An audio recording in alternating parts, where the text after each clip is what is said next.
Ben ritrovata, buongiorno. Buongiorno. Si chiama Incubi di un mostro, pubblicato da Argento Dorato Edizione. Insomma, generalmente il mostro è l'oggetto di un incubo, invece a leggere dal titolo, il mostro è anche colui che può fare degli incubi. Assolutamente sì. Infatti in questo libro mi è piaciuto cercare di ribaltare quella che è la nostra visione ordinaria del mostro. Quindi abbiamo questa persona, questi personaggi che si sentono un po' mostrificati dai loro incubi, da ciò che temono. Ecco, quali sono i timori dei mostri? Possono essere veramente tanti e io ho cercato di raccoglierne molti all'interno di questa raccolta. Potrebbero essere le loro paure, quindi per esempio la paura del giudizio degli altri, la paura della solitudine, oppure la paura di fallire, però potrebbero anche essere delle idee limitanti, delle credenze che si sono fatti nel tempo, oppure degli eventi traumatici che hanno poi rielaborato o che stanno cercando di rielaborare in maniera molto personale.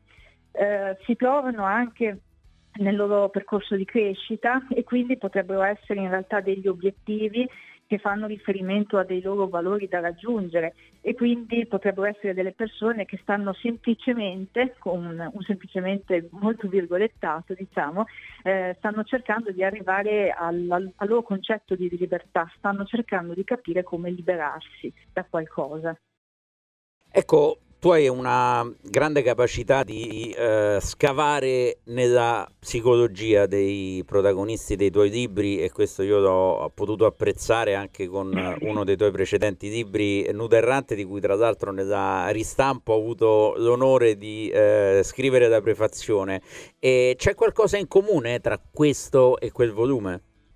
Ah, certo, d'altra parte le paure, come avrei notato, sono un po' il mio pallino, non dico la mia ossessione, però è sicuramente un grande oggetto di studio per me. Quindi sì, ritornano le paure, ma viste in maniera un po' diversa.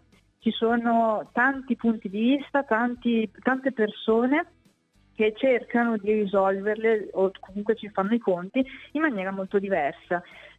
Seguendo comunque il filone di Nuda Errante ci troviamo sempre comunque in un contesto abbastanza onirico, un po' dark, un po' distopico e alle volte si tratta proprio di sogni o di incubi perché li vado proprio a ripescare dato che sogno la notte. Io infatti veramente sì, quando parliamo di incubi possiamo vederlo in duplice maniera perché spesso si tratta proprio di sogni che io ho fatto nell'arco del tempo.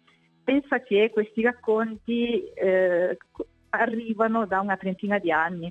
La poesia più antica, anche questo tra virgolette, ma la poesia più antica risale a quando io ero in quarta elementare. Addirittura. Sì, un lungo percorso.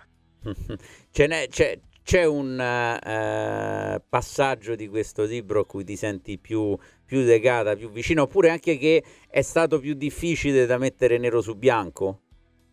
Allora, io ti risponderei in questo modo. Non credo di poter dire che ci sia stato qualcosa di difficile da mettere nero su bianco perché nel momento in cui io scrivo è perché ne ho bisogno, ne sento il bisogno e quindi è sempre comunque un atto liberatorio di sfogo. Potrei dirti che sono più legata ormai, o meglio, vivo ancora con ciò che ho scritto di recente. Quindi negli ultimi mesi ho scritto una preghiera, che è la preghiera conclusiva del capitolo Perdono, uno dei 7, dove in qualche modo io mi riconcilio con me stessa, mi riconcilio col mondo e in qualche modo prego in questa poesia laica, prego perché tutti possiamo raggiungere la felicità attraverso la conoscenza di noi stessi, al fatto di riconoscerci in ogni atto che compiamo. Ecco, quindi mi sentirei di risponderti con questo. E allora grazie davvero per essere intervenuta ai microfoni di Radio Roma Capitale a Sara Trevisan. Ricordo ancora una volta il suo Incubi di un mostro, libro edito d'Argento Dorato. Grazie ancora, buon fine settimana e auguri di buone Grazie feste mille. visto che ci siamo.